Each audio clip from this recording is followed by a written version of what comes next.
welcome to the 0 to 1 handbook. Thank you very much for signing up, and it's great to have you with us to move through the journey together today. So thank you very much for joining.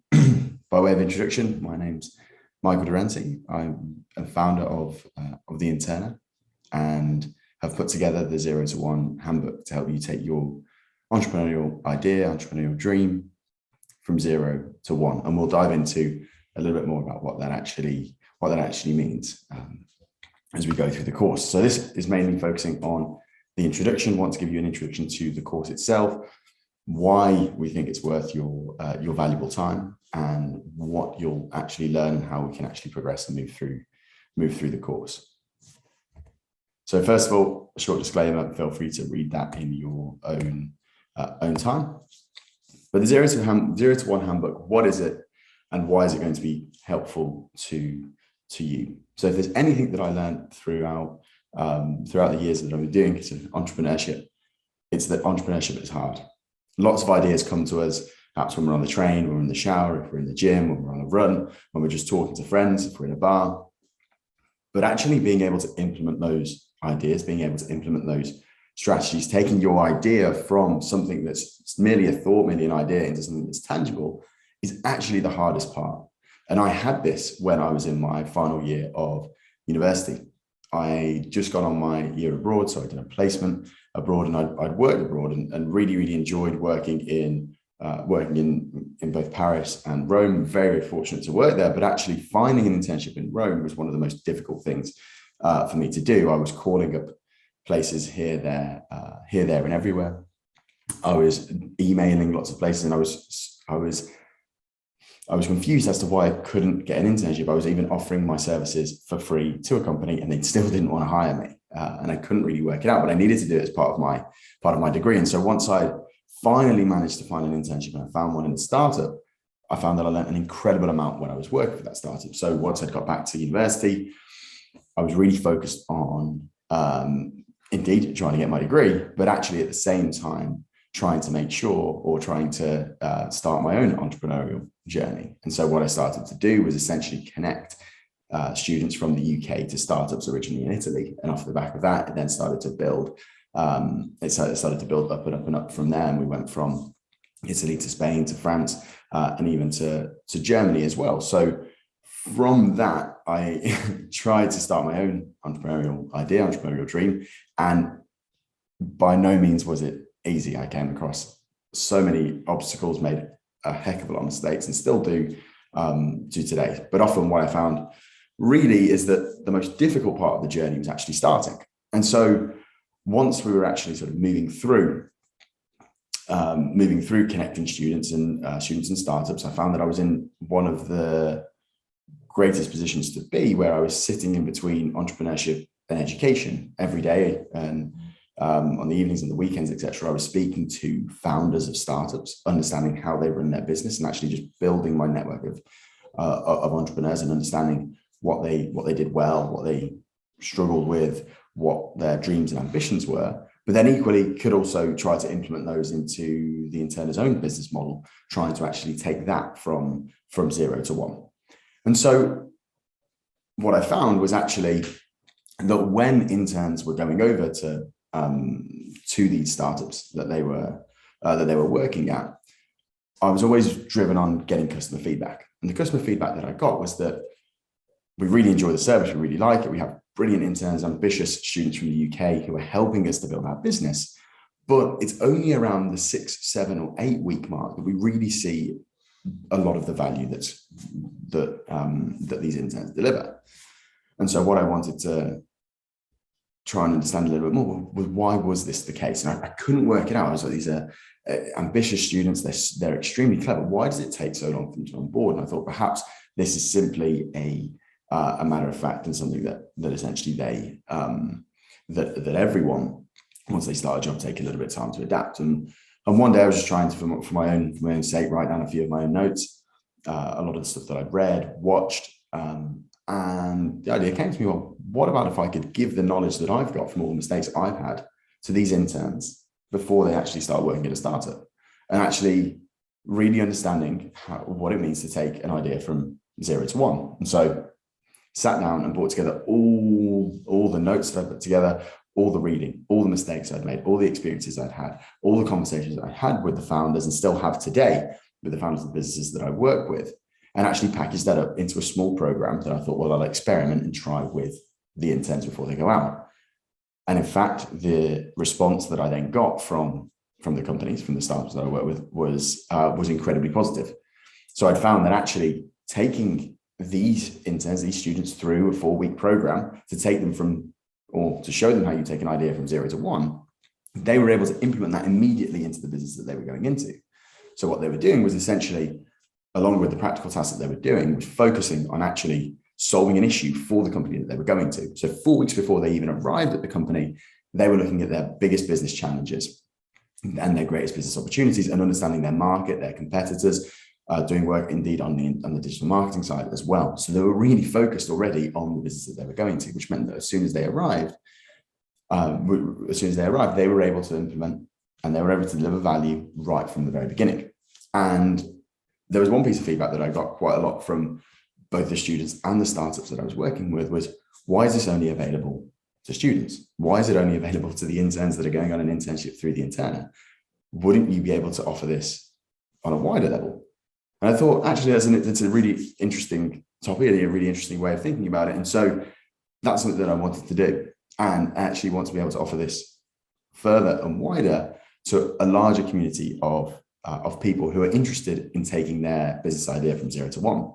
And we'll go into a little bit more detail about what that actually means, because as mentioned before, entrepreneurship is hard, and often there is a lot of failure in entrepreneurship, and we'll find that actually there's only a certain number of entrepreneurs who actually go on to be mega successful. And I think that what we need to do from a personal perspective is define what success means, as well as defining what 0 to 1 means to you. For example, if you're learning a language and you want to go from 0 to 1, is that just learning the basics of the language? Is that just taking yourself from 1 out of 10 to 3 out of 10? Or do you want to escalate that to 7 out of 10? And I think that depending on where you want to get on that scale is the amount of time, attention to detail, and action that you then need to take as you go through not only this course, but then also beyond. So the goal of this course is really to give you those foundations so that you can accelerate the time that you can get to success, and also increase your chances of success. If I, with my first ever idea was to be successful, first ever business idea was successful, then I would have been mega surprised. So if that's you, if your first ever business idea takes off and becomes a huge success, then I take my hat off to you, because that's an incredibly strong achievement and something that I certainly didn't do. So this handbook that we'll go through over the course of the next few hours, etc., please take that with you as you move forward. So feel free to always go back to it. You've got unlimited access to it. You can also obviously contact me, but make sure that you're really using this handbook as a companion to you as you move through your entrepreneurial journey. So if you are just starting out, congrats. It's not an easy thing to do. And sadly, I wish I could tell you that everyone's going to succeed and that your first business idea is always going to succeed. But sadly, I can't guarantee that. But what I can, and what I do know, is that by the end of it, or as you go through and as you're going through your entrepreneurial journey, you will learn an incredible amount about business, about the world, and obviously about yourself as well. So with that short introduction there, with the story with you now, let's move on to understanding why this really is worth your valuable time. Now, I completely understand that your time is worth something. It's extremely valuable, and I'm extremely grateful that you've decided to give your time to go through this course with us. So our value really lies in the middle of education and entrepreneurship. As explained with the story, everything that the internet does is sat on two main principles. We didn't start out as a sort of education business for entrepreneurs. In fact, what it started out was trying to solve a problem that existed in the world, trying to connect ambitious UK interns to startups trying to grow across Europe. And it was through that entrepreneurial journey that we made the mistakes and that we understood what it meant to actually build a business. And we were so perfectly positioned as the interna because we got the inspiration, the ideas, the help, the guidance, the feedback from actual entrepreneurs. So working with entrepreneurs each day as our main clients, meant that we were in an amazing position where we could understand both the education system as well as the feedback from entrepreneurs and how they're building their businesses. So secondly, why is this important? And one of the things that I really want you to take from this and understand from this is that all of the videos, the content that you will go through on this, you can find on the internet. I'm going to put that completely out there, the disclaimer. And I would like to think that a lot of this has IP in terms of the structure that we've worked on. But if you're just looking for the content itself, you can go and find that on the internet. Okay, so why, therefore, would we go through this course? Well, we're in a world full and stacked of information. And so a lot of that information is free and it's out there. And I always would drive people to look widely and read widely, listen widely, watch widely. But the point is that we don't have the time. We don't have the time to go through these hour-long videos, to search through different videos on YouTube, to read those different books, to read those different articles. We want to have the information right now. And so what I've done is essentially collated all of that information where there are the experts in their field. I'm not saying that I'm an expert in each field, and therefore I don't feel that I should be able to teach you from each single perspective, but I want to point you in the right direction of the ones who are the experts, because they're the ones who have dedicated years and years of their lives to becoming the experts in their field. Rather, what this does is it puts structure to that learning. And it means that when I was first trying to understand this and trying to move myself through the sort of the murky waters of entrepreneurship and hearing a lot of the time, just go for it, but not really knowing what that actually meant, actually this brings together a lot of that structure. So it's trying to put some structure around a world that's full of information. Third one, therefore, is time efficiency. So what we want to do, what we want to make sure is that you can go from 0 to 1 in as fast a time as possible. What I really want to give, which is really, really important, is I didn't want this to be very theoretical. I wanted theory to be in there because I think theory is important because it underlies quite a lot of the things that we then want to do after. But actually, this is supposed to provide you with a practical toolkit. And what it means is that throughout this course, you'll have practical things that you can implement from today. You can start collecting feedback from today, software tools that I've used personally that you can then implement in your business. There are lots and lots of software tools out there, and feel free to use whichever ones you want and that's the best for your business. But I'll show you some that I've personally used, that I personally recommend, and that I think are really, really helpful for you when you're growing your business. The fifth part, obviously, is there's obviously an accompanying workbook depending on the type of structure that you've decided to work with us. So if it's just the videos, brilliant. If you're doing more of our training programs, fantastic. And you'll see that actually, in certain parts of it, you'll have workbooks and more practical elements that might accompany the course that you're doing. And the sixth thing I'd say is that this is really around a self-led learning. So the point of it and the structure of the whole of this handbook or blueprint is that it allows you to follow your own interests. You don't necessarily just need to follow every single piece that it goes through. It gives a range of topics, and there'll be some where you'll say, perhaps this isn't actually that interesting, and others where you're like, this is mega interesting. And there is enough information on each of them to allow you to dive in as much as you want, or indeed as little as you want. So hopefully with that, you can understand why this has been put together. And hopefully it's clear and that you're excited to really get into the content.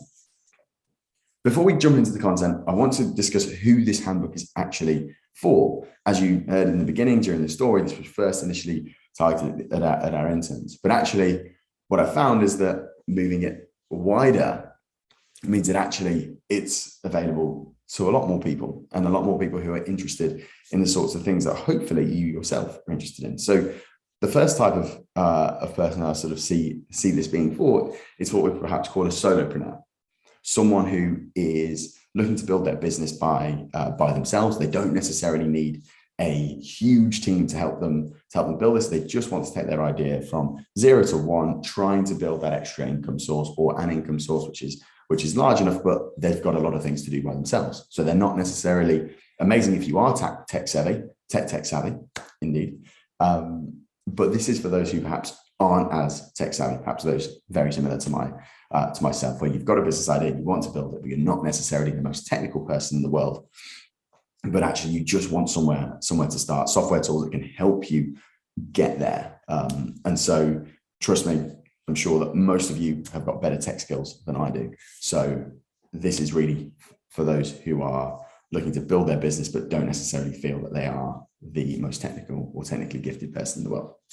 The second type of person this is for is side hustle enthusiasts. So you may be doing a full-time job, but you want to have either an extra income on the side or indeed increase your learning, right? So if you're in the evenings or sometimes on the weekends or even before work, right, rather than watching Netflix, rather than spending your time elsewhere, what you want to do is have a go at entrepreneurship yourself, not take the full risk of giving up your job, but making sure that obviously you're giving 100% to your day job, but in the spare time that you have, you can put this towards something else, which could obviously in the future provide some financial benefit as well. The third one is startup hiring managers. So if you're a startup hiring manager and you're trying to onboard your new recruits as soon as possible, this is a brilliant way to have them run through a sort of onboarding course, getting them ready for the world of entrepreneurship, for the world of startups. So this is something obviously that we do all the time with our interns, and we're obviously very keen to to push this out as far and as wide as we can. And the final one is those who have those entrepreneurial interests. Have you ever sat there thinking, wouldn't it be great to be an entrepreneur? Or what is it that entrepreneurs actually do? Why are they different to other people? Why do they brand themselves as entrepreneurs? If that's what you're interested in, if you're interested in learning a bit about that world before you actually take the plunge or before you step into it, then welcome aboard. Hopefully this will satisfy your needs as well. So, as I said before, there's been lots of successes in entrepreneurship, but there's been a heck of a lot of failures. So I'm hoping that this is a way of improving the chances of one actually succeeding. This is the mission of the handbook, of this blueprint, and I'm looking forward to taking you through. And so it's really about understanding now, what are the topics that we're actually going to discuss? Why this particular combination and why do they fit well together? So we'll go into a little bit more detail around the contents in the next video.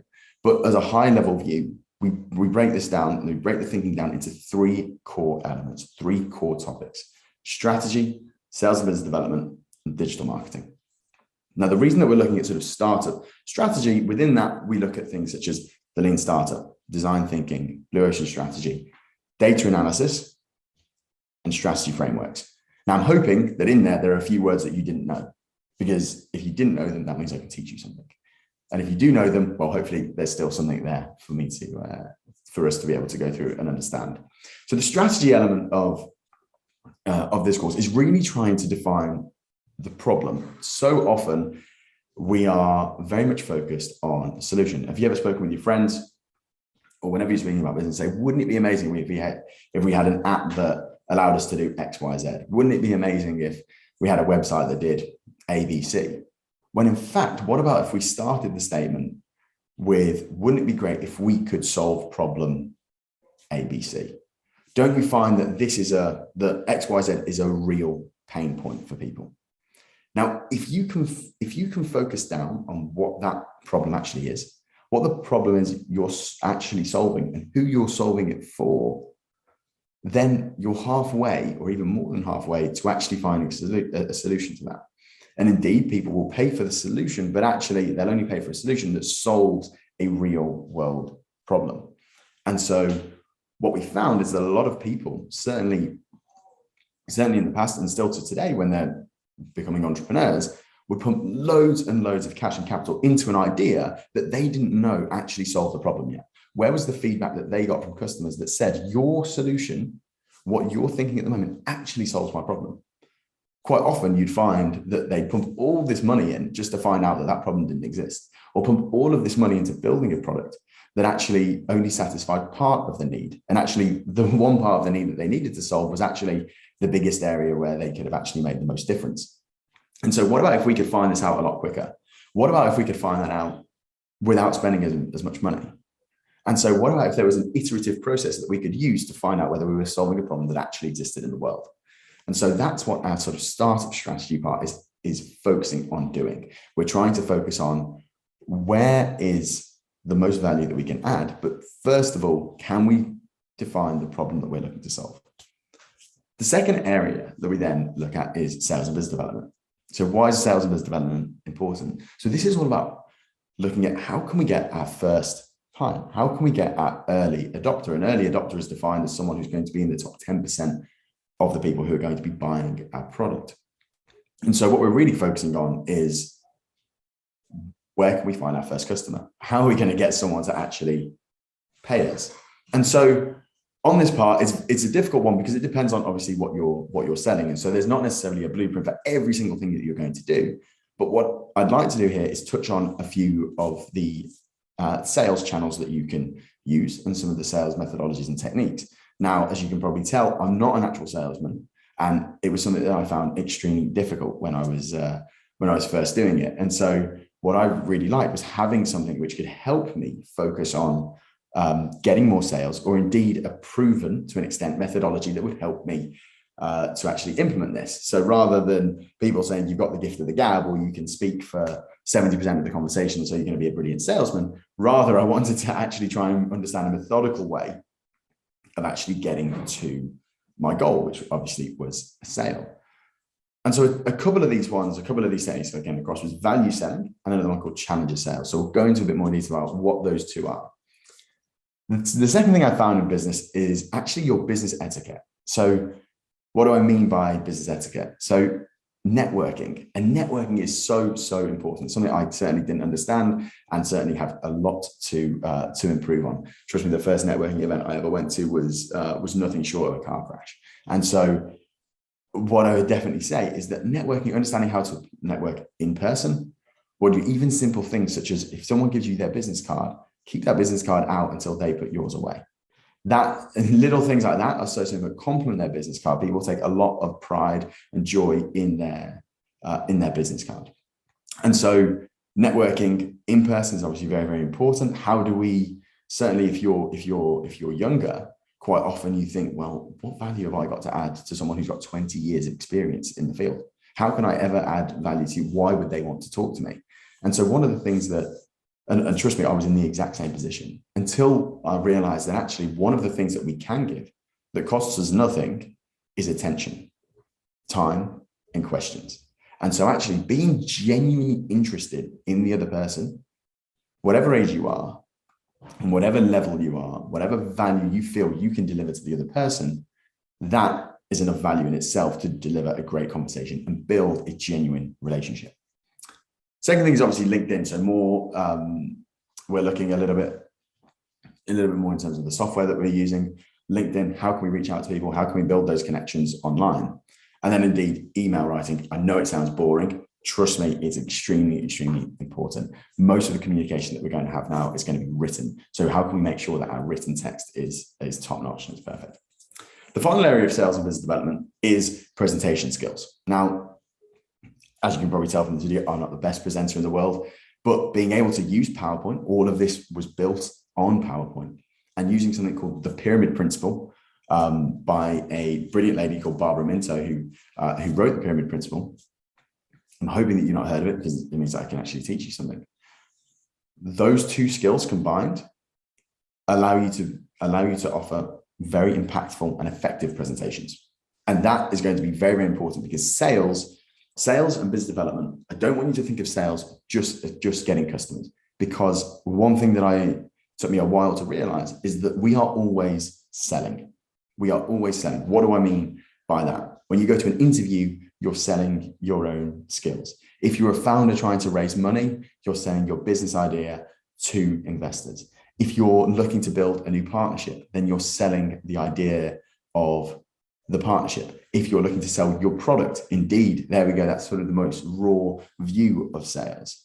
But actually, we are always selling. How are we trying to keep our employees engaged? We need to sell them the dream. And what we mean by selling, and often it has quite negative connotations, is we are helping them to buy. We're trying to show them where the value actually lies. And if you can do that well, you can obviously become a brilliant salesperson. And if we go practical, very practical, without any sales, without any revenue, you have no business. And so is it important? It's incredibly important. Do you think that you're a salesperson? If not, Well, then we need to change that mindset. Why do we need to change that mindset? Because if you don't have a sales closer in your business and you're the founder of the business, you are, and by nature, the salesperson of that business. So it's mega, mega important that once you define that problem within the strategy piece, that you're now able to sell that idea, because that's what's going to bring in practically revenue through the door, and it's going to help you actually build your business and allow you to survive for much longer. The final part is digital marketing. And so why is digital marketing important, and why does it just come now? One key element of this to remember is that these three don't necessarily happen as one that ends, then you start the next one, then you start the next one. These are all, in a sense, happening in tandem. But if you are going to start with one and then lead to another, generally your digital marketing part would be the final one. Why would that be the final one? Because through the strategy part, you've defined your problem and your solution. Through your sales and business development part, you're able to find your first early adopters, your first customers, and actually know that your problem or your solution is solving a problem that actually exists in the world and people are willing to pay for it. Brilliant. Now what we want to do is shout all about the product that we've built. And the way that we do that is through digital marketing. So we want to first understand, what are the marketing principles? What's traditional versus digital marketing? We want to understand search engine optimization, search engine marketing, analytics in marketing, and then social media marketing. So these elements are massively, massively important to your business. And indeed, in each one of these, so from the lean startup all the way to social media marketing, there is a whole host of information out there. And there are experts on every single element that I've touched on here. What I couldn't find when I was out there was someone who was bringing those all together. Rather than doing a large MBA or spending ages going through all of these courses, what I wanted to do was just bring together something that actually gave some structure to taking your idea from 0 to 1. So hopefully that overview of the contents is helpful. And we'll go into a little bit more detail in those contents in the next video. The final part of this video is really looking at the structure of the handbook. Why is it structured in the way that it is, and what does it actually mean? So each of these topics and subtopics, so the lean startup, design thinking, version strategy, each one of these will be accompanied by the same structure. The first part we look at is the main idea. The second part is tools and techniques. What's the practical element? The reason that I forced myself to have the tools and technique in every single section is to make sure that this is a practical course for you.